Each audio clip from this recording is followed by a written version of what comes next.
영축산 거룩한 묘 북쪽의 우뚝소사 주산이 되었으니 기상도 장할시고 이곳에 큰 절이 있으니 통도사라 하더라.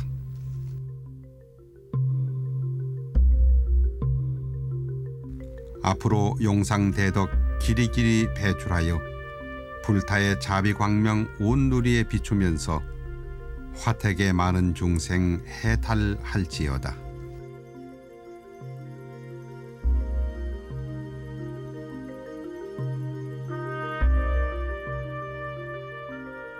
낙동정맥이 양산 땅에 이르러 마치 독수리가 날개 펼치고 내려앉듯 펼쳐놓은 산이 영축산.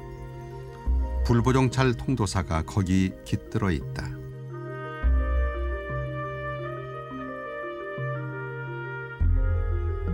영축산이란 본래 부처님 당시 인도 왕사성의 동쪽에 있던 그리드라라는 산이었다.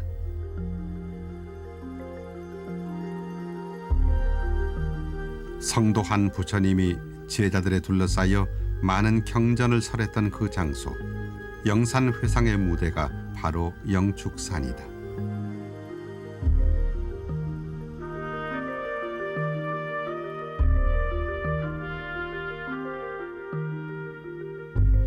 석가모니 부처님의 불신이 항시 머무는 그곳, 해동 영축산에서 찬란한 진리를 꽃피운 가람 통도사로 간다.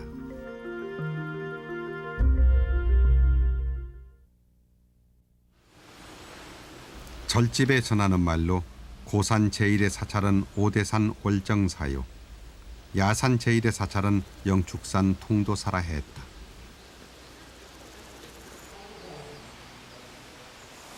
이처럼 통도사는 동구 밖에서부터 평탄한 길로 이어져 있다.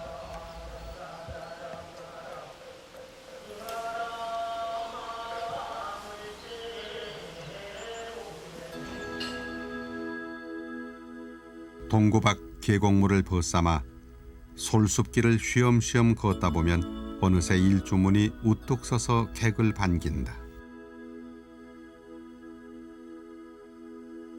영축산 통도사는 대원군의 글씨이며 불지종과 국지대잘은 해강 김규진의 글씨다.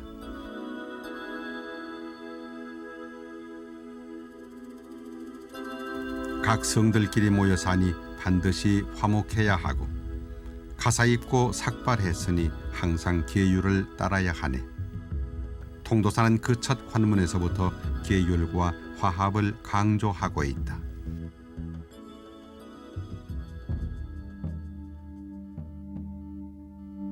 통도사는 신라 선덕여왕 15년 643년 자장율사에 의해 창건되었다. 통도사, 그 이름은 어떤 연유로 얻게 된 것일까? 여기에는 세 가지 해석이 전해온다. 저리자리한 산 모양이 부처님 당시 불법을 직접 설하신 인도 영축산과 통한다고 해서 통도사라 이름했다고 하고, 모든 진리를 회통해서 일체 중생을 제도하겠다는 의미도 지녔다고 한다. 한편으로는 전국의 모든 출가자들이 이 계단을 통해 기회를 받아야 득도할 수 있다는 뜻도 통도라는 한마디에 함축돼 있다.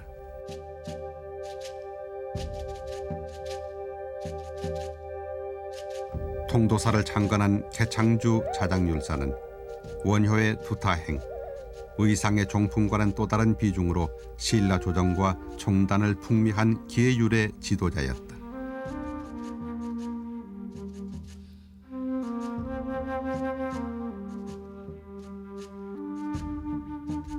선덕여왕 3년 서기 636년 왕의 칙령으로 당으로 건너간 자장스님은 문수보살을 꿈속에서 친견하고 붉은 비단과 금란가사 그리고 부처님 사리를 받는다.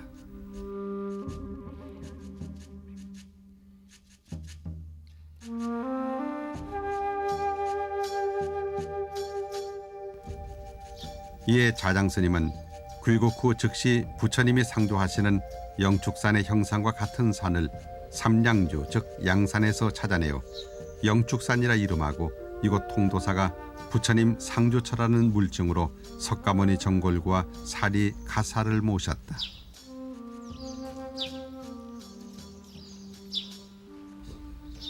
이것으로 신라에도 불신이 상주하는 영축산이 있음을 만천하에 표방한 것이다.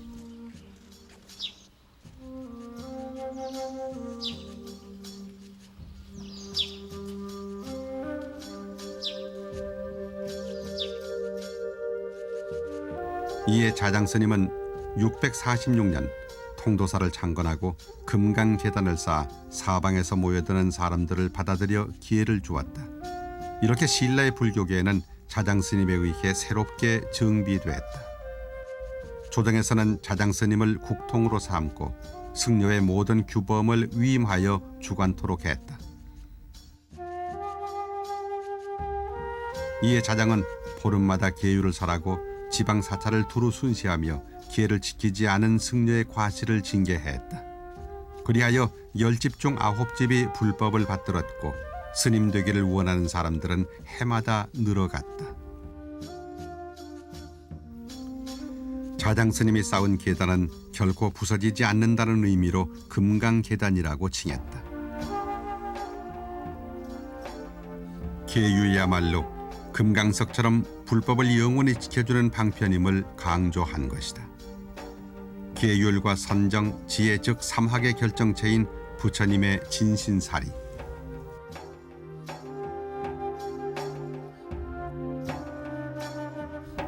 그 사리가 봉안된 통도사 금강계단에서 기회를 받는 일은 부처님께 직접 기회를 받는 것과 동일한 의미를 지니므로 통도사는 계율의 중심지일 뿐만 아니라 오늘날까지도 승단의 정통을 잇는 유일한 수기의 장소가 되어왔다.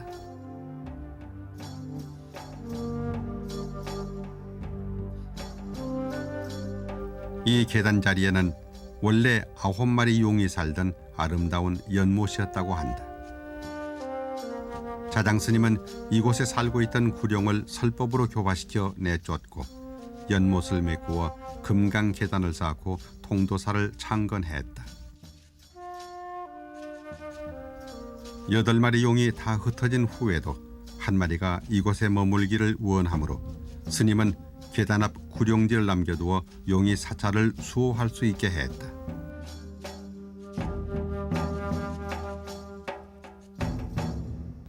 어느 해부터인지 이 못에는 아담한 돌다리가 가로질러 놓였는데 그곳 돌기둥에는 식구가 새겨져 전한다.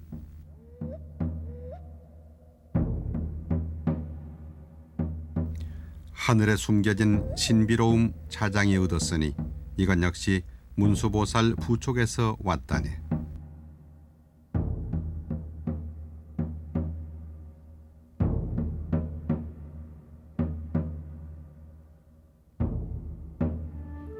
자장스님이 아니었으면 어찌 불보의 대가람이 이루어졌으며 문수보살이 아니었으면 어찌 중생의 복밭이 부촉되었을까.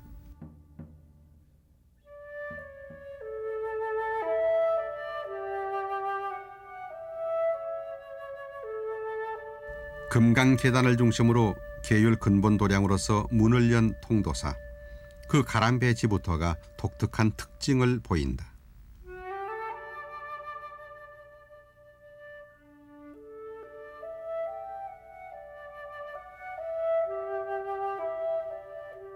통도사는 창건 후 오늘에 이르기까지 무수한 변화를 겪었다. 통도사는 초창 때만 해도 지금과 같은 대찰이 아니라 금강계단을 중심으로 몇몇 법당이 존재했을 것으로 보인다.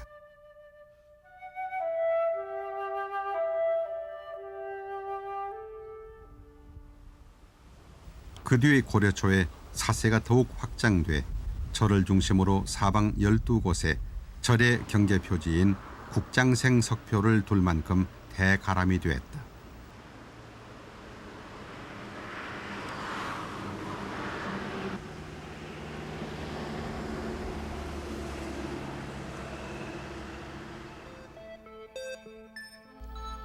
통도사의 가람배치는 특수한 형태를 취하고 있다. 전통적인 신라시대 가람배치는 남북 일직선상에 금당과 탑이 놓이는 것이지만 냇물을 따라 동서로 길게 누운 통도사는 일주문에서 대웅전에 이르는 남북의 기본 축에다. 대웅전과 금강계단을 잇는 동서의 제1부축, 원통방과 대광명전을 연결한 제2부축, 영산전과 만세루로 이어지는 제3의 부축 등이 전체 가람의 골격을 이룬다. 이른바 직교형 가람배지다. 이러한 통도사의 공간은 크게 세 지역으로 나뉜다. 금강계단을 중심으로 한 상로전 지역, 대광명전을 해구로 한 중로전 지역, 영산전을 중심에 둔 하로전 지역이다.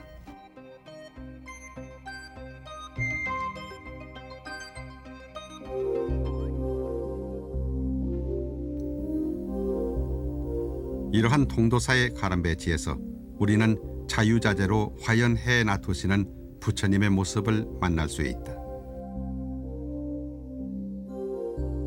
즉 상로전의 금강계단에서는 금생에 남겨진 부처님의 진신을, 중로전 지역의 대광명전에선 부처님의 법신 비로자나불을 배열한다.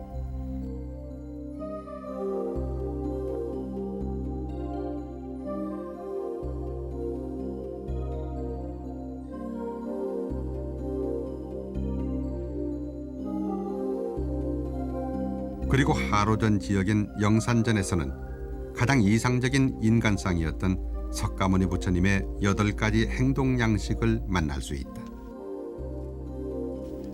통도사 가람배지는 이처럼 불신을 향한 여러 가지 신앙의 형태가 총 집약되어 있는 것이다.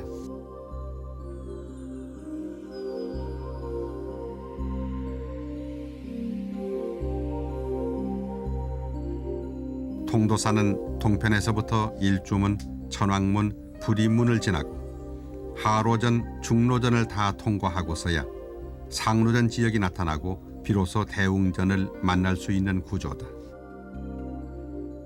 대웅전은 정면 3칸, 측면 5칸으로 모두 15칸 규모의 전각이다.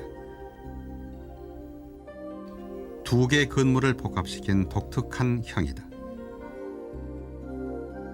정방형 법당 사면에는 각각 다른 이름의 편액이 걸려 있다.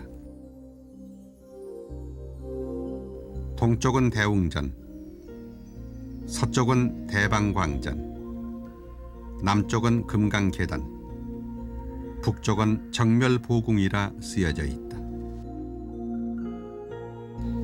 대웅전에 대한 표현은 다르지만 뜻은 하나로 통한다. 진신사리를 봉안했기에 부처님이 열반에 들어 계신 곳이란 뜻의 정멸보궁이요, 그 사리탑이 금강석처럼 단단해서 깨어지지 말 것을 발언하며 금강계단이라고 했다. 또 이러한 곳은 진리의 몸인 법신불이 상주하는 화엄의 근본 도량이므로 대방광전이라 한 것이다.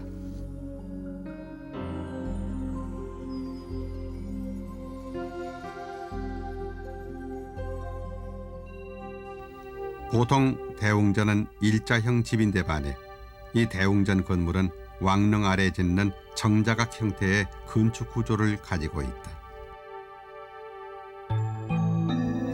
이는 금강계단이 당시 계단의 의미와 함께 능묘로 존중되었다는 증거로 볼 수 있다. 대웅전 지붕 정상에는 청동 보주를 올려놓았다. 이 찰간대는 흔히 대차를 표시할 때 사용하는 것이다.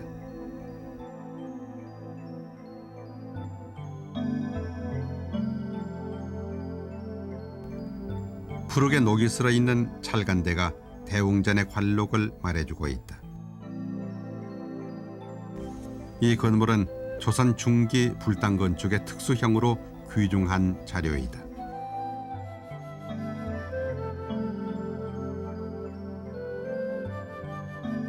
통도사 대웅전은 신라시대 창건 이래 여러 번 중건과 중수를 거듭했기 때문에 초기의 건물 양식은 짐작하기 어렵지만 창건 당시인 신라시대 석축이 남아있어서 당시의 장대한 규모를 상상케 한다.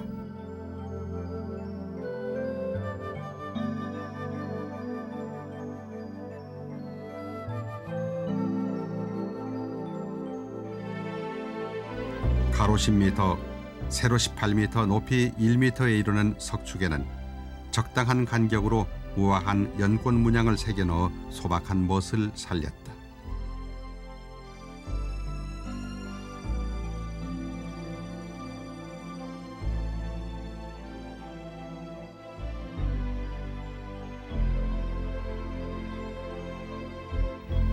석축 동쪽과 남쪽에 계단을 내고 소맷돌에는 당초문과 연화문을 새겨 넣어 평범한 돌 계단의 미적 감각을 더해주고 있다.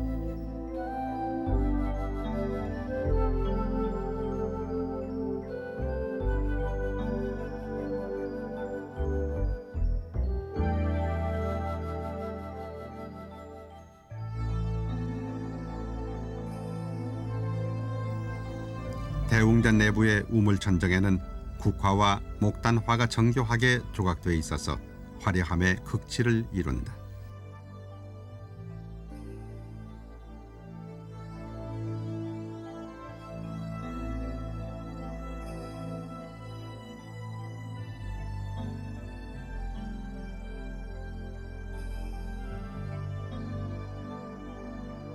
불당 내부에는 북쪽에 동서로 길게 불단만이 있다. 대웅전 북쪽에 있는 금강계단에 진신사례를 모셨기 때문에 불상이 없는 것이 특징이다.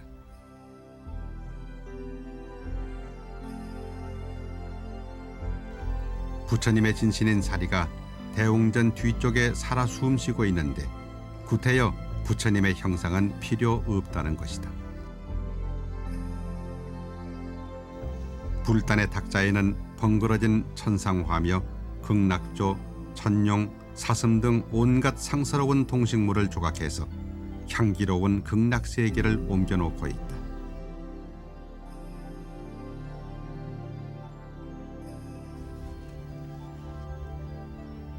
이 불단은 조선시대 목공의 진수를 보여주는 것으로 주목해 볼 만하다.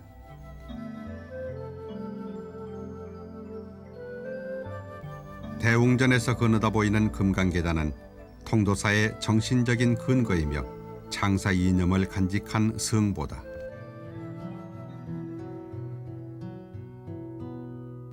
금강계단은 상하 이중의 넓은 기단 중심부에 연꽃 모양 받침돌을 놓고 그 위에 1m 50cm 기의 석종형 부도를 안치했다.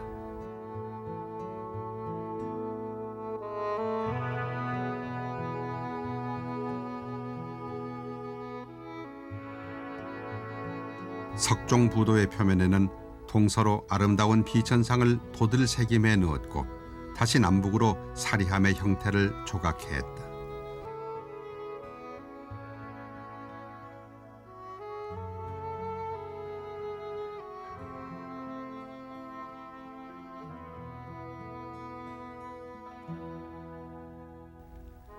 기단의 상단 사면에도 돌아가면서 비천문을 새겨놓아 불사리에 대한 공양의 의미를 나타내었다.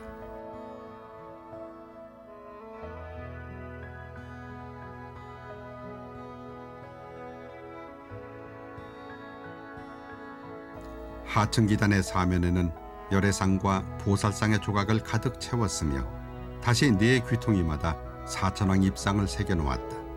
신성한 계단을 수호하는 역할이다.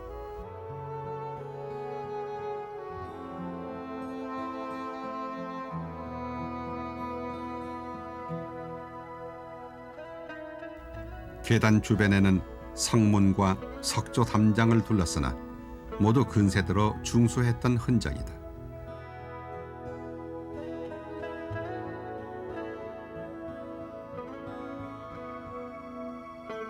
또 사방에 석등을 배치했으니 이 모두가 불사리를 안치한 계단을 장엄하기 위한 성물이다.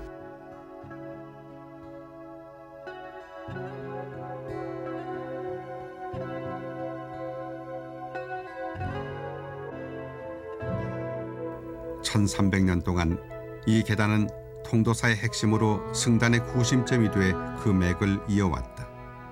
그러나 시대의 격동기마다 순환을 피해가지는 못했다. 1706년 계파스님이 석가열에 사리비를 세우면서 함께 건립한 세존 비각에는 고려 말의 외적 침입과 임진왜란으로 계단이 파괴되고 불사리가 피난 다니던 험난한 역사가 자세히 실려 있다.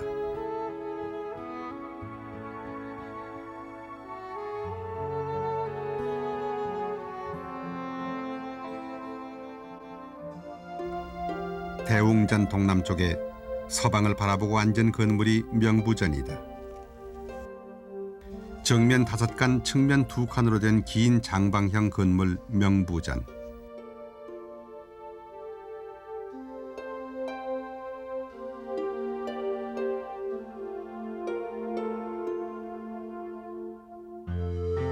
건물 내부에는 지장보살상과 10대 왕을 봉안했다.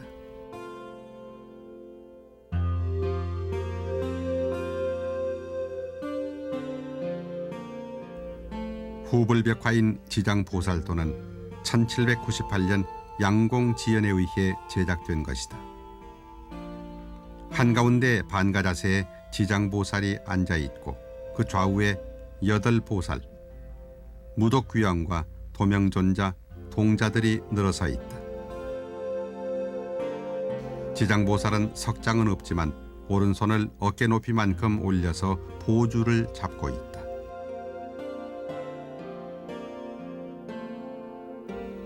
특히 주목되는 것은 지장보살이 반과 부자를 든 왼발을 왼손으로 잡고 있는 모습이다.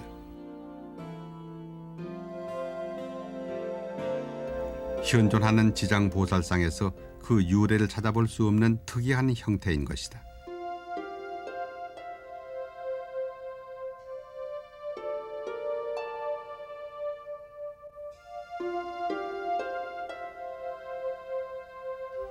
구룡지 서쪽에 동향으로 자리 잡은 전각은 삼성각이다.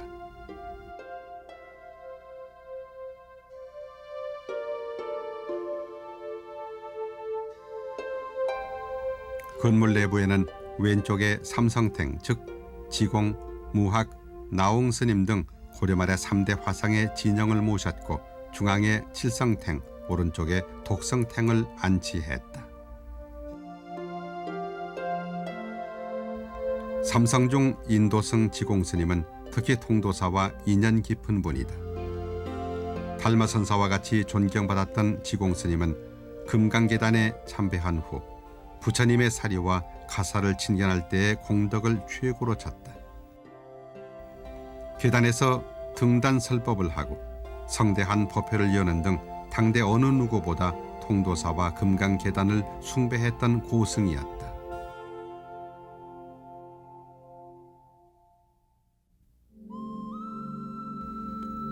부리문은 중로전 영역으로 안내하는 관문이다. 부리문에 들어서면 오른편에는 황화각, 왼편으로는 원통방, 감로당 등 대승방이 있고 주위엔 중로전 법당들이 펼쳐져 있다.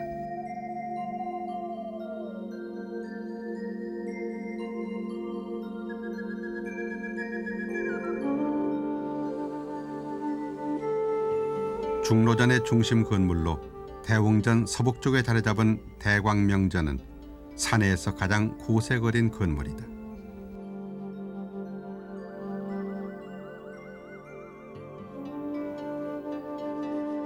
이 전각이 건립됐던 시기가 통도사 창건 당시라고 하는데 그렇게 본다면 통도사는 화엄의 교리에 의해 개창되었다고 할 수 있다.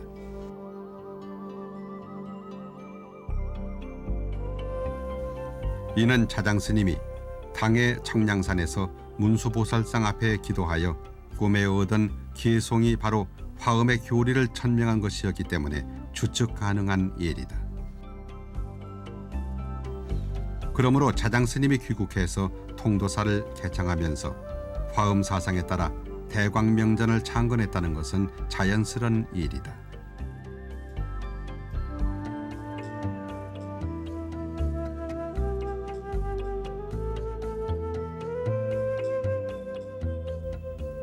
대광명전 내에는 들고 나며 실감나게 조각된 용트림 장식이 눈길을 잡는다.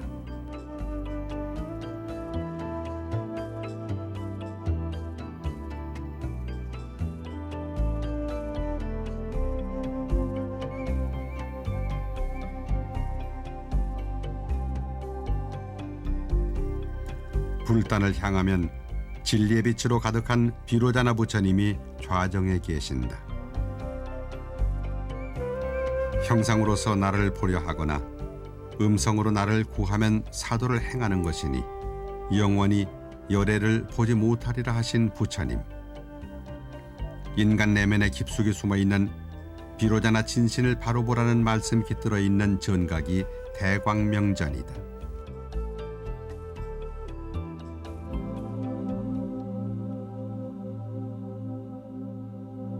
대광명전 바로 앞에는 용화전이 서 있다.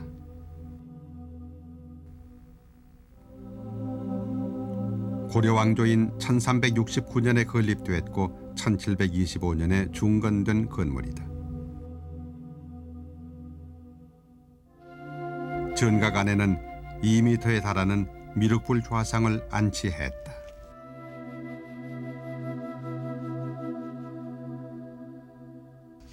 내부의 공포는 5줄목 형식으로 천정 높이까지 짜여져 11포의 화려한 구성을 이루고 있다.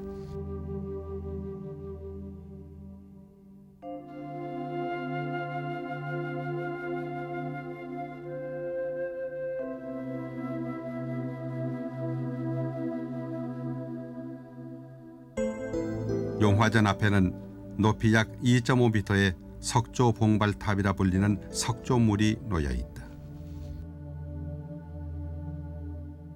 기둥 위에 둥근 연화대를 놓고 그 위에 다시 뚜껑을 덮은 둥근 그릇 바루를 올려놓았다.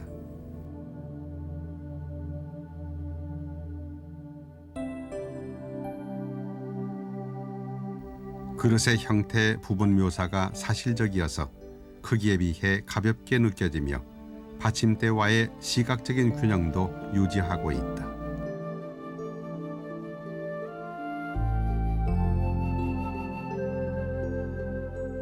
석조 봉발을 용화전 앞에 세운 뜻은 석가모니의 바루를 미래세 출현하실 미륵 부처님에게 드리기 위해 부처님의 상수 제자인 가섭존자가 바루와 함께 가사를 가지고 인도의 계족산 멸진정에 들어 기다리고 있다는 경전 내용에서 유래했다. 즉 미륵불에게 전달될 석가모니 부처님의 바루인 것이다.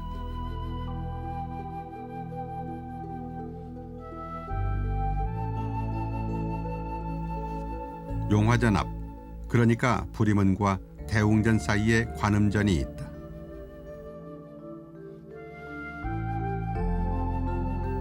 관음전의 정면에는 고려 말의 기법으로 보이는 석등이 한 개 서 있다.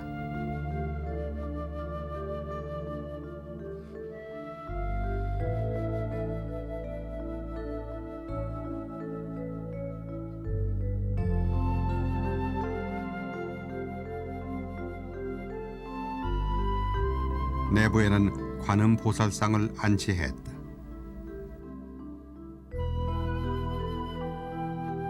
벽에는 보타락가산에 계신 관음보살의 모습과 남순동자의 형상, 32응신을 상징하는 여러 형태의 벽화들이 장식하고 있다.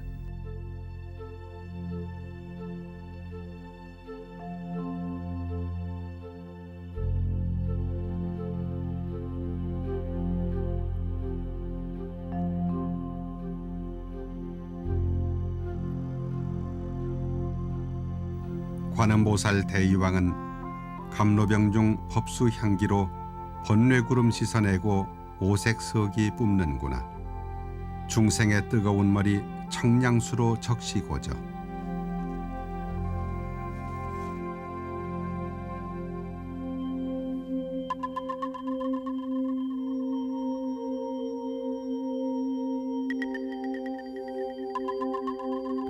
계산조당은 용화전 서쪽에 위치해 있다. 뒤쪽 해장 보각에 세칸 조사문이다. 소슬 3문 형식이다.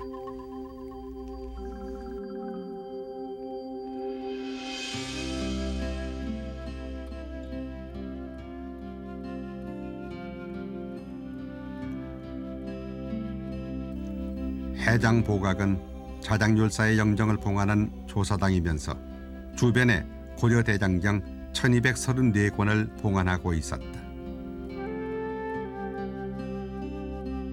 사장 스님이 당에서 귀국할 때 불사리와 가사, 대장경 400여 상자를 싣고 와서 통도사에 최초로 안치했던 것인데, 그러나 지금은 경판을 보관하고 있지 않다.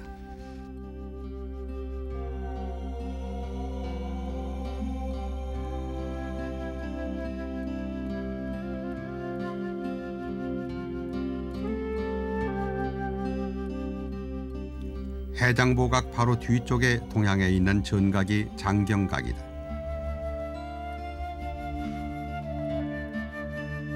이 건물 안에는 목판 장경을 봉안하고 있는데, 이들 목판 대장경은 강원의 현행 교과 과정에 들어있는 주요 경전들로 능엄경, 기신론, 금강경 오가해, 법수, 사집 등 모두 15종의 경판들이다.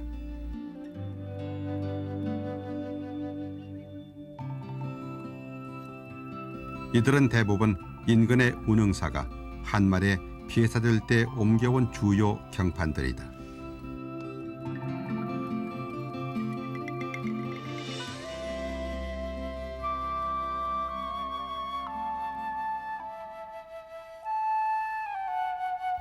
통도사는 금강계단을 중심으로 하는 계율도량임이 분명하나, 그렇다고 선과 교를 소홀히 하는 사찰은 아니다.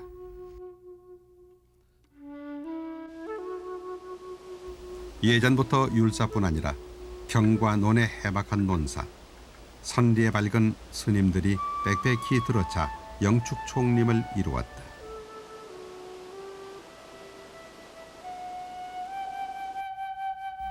감로당은 통도사 내에서 가장 대중이 많이 거처하는 요사다. 86칸 빼곡이 들어찬 요사에서 승원의 취사와 살림이 모두 이루어진다.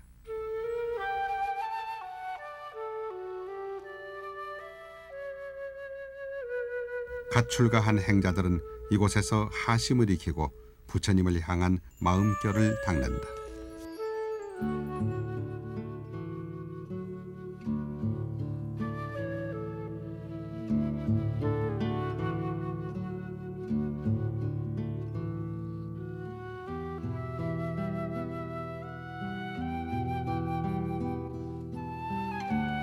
통도사에는 고려시대 몽고 왕실의 사신과 고려 왕실의 귀족들이 무시로 참배했는데, 이들이 머무는 전각을 황화각이라고 했다.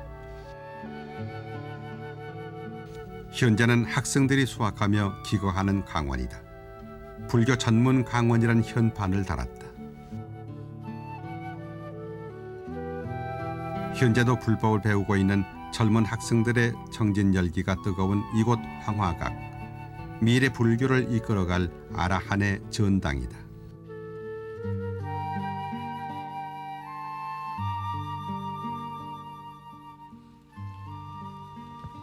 감로당에서 맨몸으로 일하며 번뇌를 다 쳐내고 황화각 불교 강원에서 부지런히 경학을 배운 학인들이 최종적으로 정신을 단련하며 깨침으로 나아가는 곳이 있으니 바로 보광전, 즉 보광선원이다.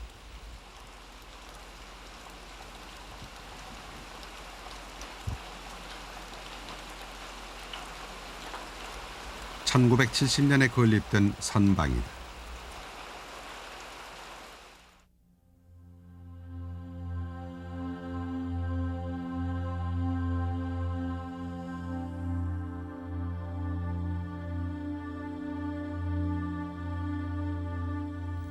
천왕문을 통해 하로전 지역으로 들어선다.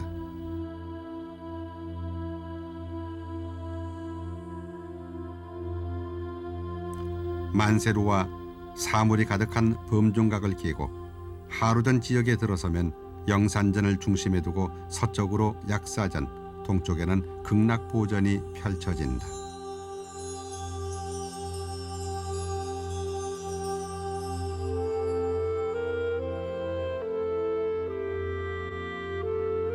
하로전의 중심 건물은 영산전이다. 영산 불국을 상징하는 곳이다.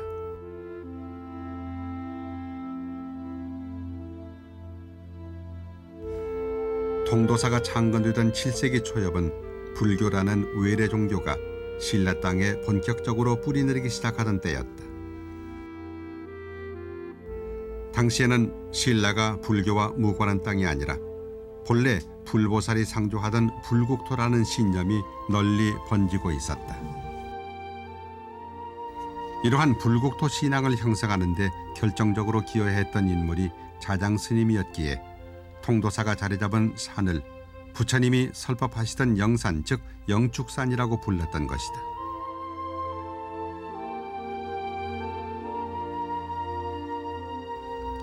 영축산 통도사의 영산전에서는 영산회상에서 불경을 설하시던 부처님의 음성이 들려올 듯하다.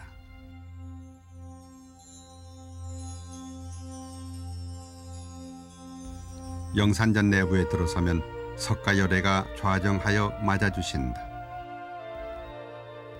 주변에는 거대한 팔상탱화가 파노라마처럼 펼쳐져서 부처님을 장엄하고 있다.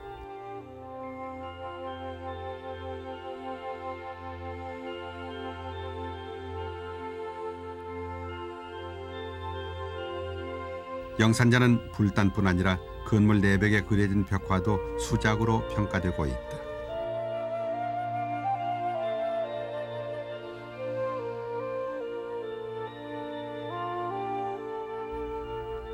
이들 벽화 중 가장 주목을 끄는 작품은 서쪽 벽면을 가득 채우고 있는 석가열애와 다보열애가 나란히 앉아있는 이불병 좌상이 있는 다보탑 그림이다.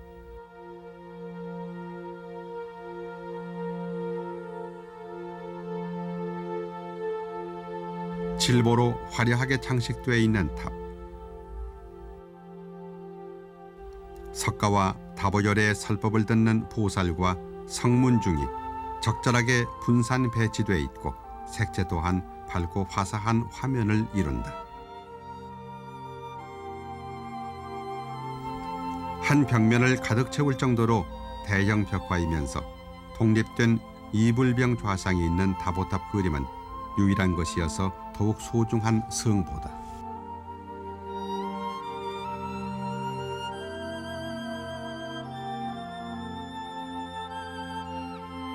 남향한 영산전 앞 좌우에는 극락전과 약사전이 동서로 서 있다.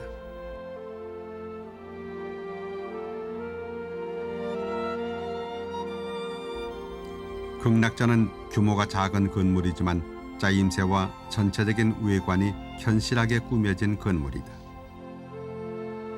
외벽에 험한 바다를 건너 극락세계로 향해 가는 반야용선을 표현해 놓고 있다.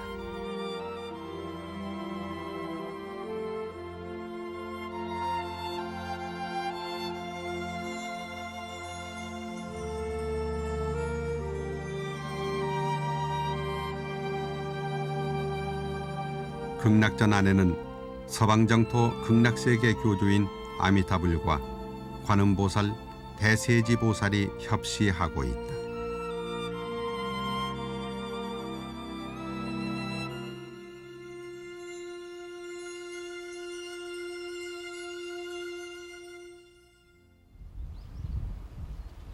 영축산이 원래 부처님 당시 영산회상의 중심처였던 만큼 양산 영축산도 통도사를 중심축으로 13개의 암자가 흩어져서 영산 불국을 이루고 있다.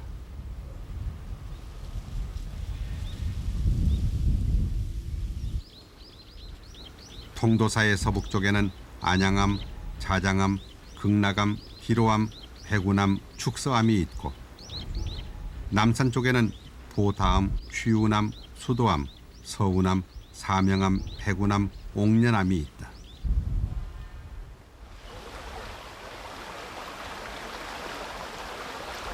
안양 동대 아래 골짜기를 감싸고 도는 계곡 따라 2km 정도 평탄한 길을 따라가면 통도사 8경 중 하나인 자장동천이 나타난다.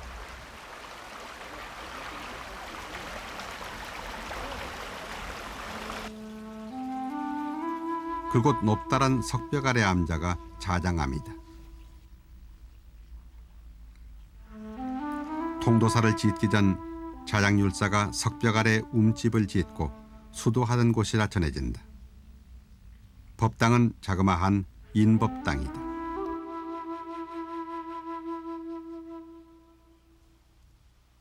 자장암에는 깎아지른 암벽에 새겨진 높이 4m의 거대한 마애불이 있다. 통도사 산내에선 유일한 것이다.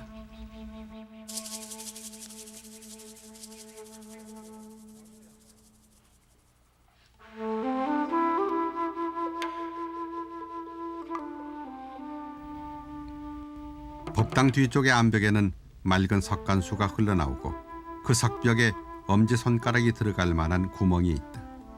자장율사가 이곳에서 수도할 때 2마리의 개구리가 석간수의 맑은 물을 흐리게 하므로 신통력으로 암벽에 구멍을 뚫어 개구리를 들어가게 했다. 그 후부터 한 쌍의 금개구리를 그 구멍에서 볼 수 있었다고 한다.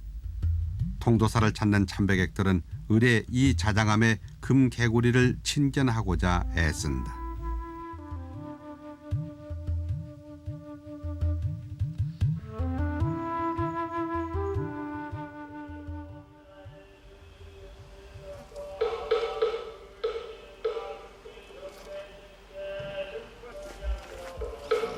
근세에서 현대에 이르기까지 통도사를 거쳐간 수많은 고승 중 특히 경봉 스님과의 인연처로 널리 알려진 암자가 극락암이다.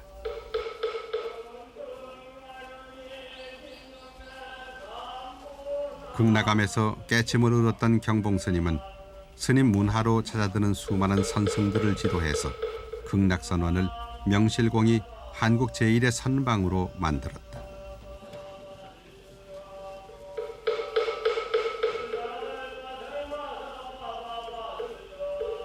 경봉 스님은 1968년 극락암 전체를 중소해서 오늘날의 남방 제1수도처를 일구어낸 대공덕주이기도 하다.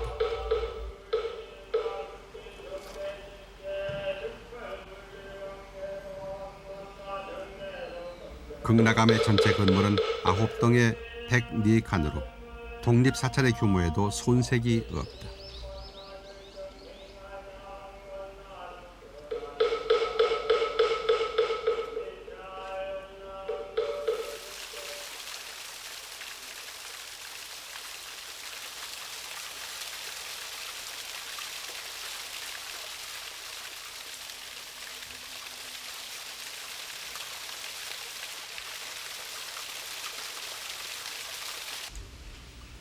통도 8경 중 하나 비로 폭포가 흘러내린 자리에 비로암이 자리해 있다.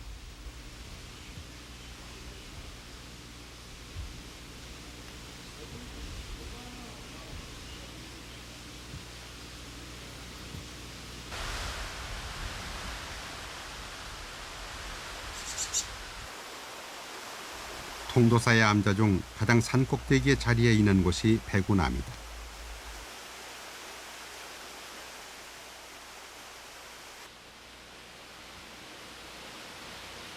산 그림자 가장 먼저 기우는 곳 백운암.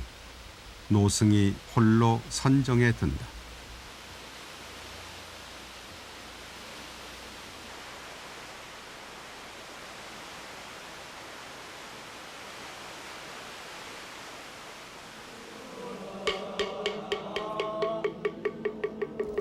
불법에 귀의하는 첫째 조건은 계율을 실천하는 데 있다. 비구는 250가지 계율인 구족계를 받아야 하고 제가신도는 5계를 받음으로써 참다운 불자로서 첫걸음을 내딛게 된다.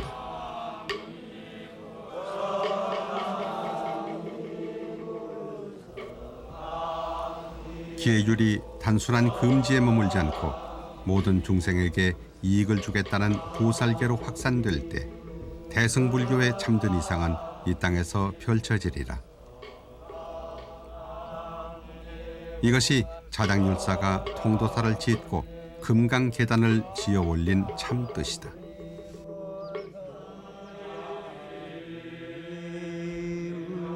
모든 법을 통해 모든 중생을 건지겠노라는 통달과 제도의 대잘 통도사.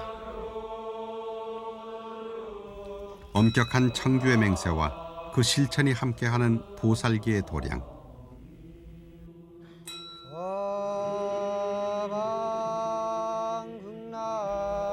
진신사리의 정신과 청정계율을 방편으로 부처님 가신 길을 맨손 맨발로 따라갈 참 인재 가려 뽑는 곳.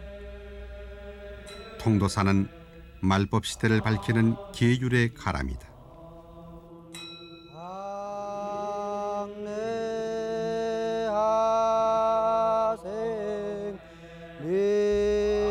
만대 전륜왕 삼계 주인 쌍님에 열반하신 지 몇 천추이던가. 진신살이 오히려 지금도 있으니 널리 중생의 예불 쉬지 않게 하리.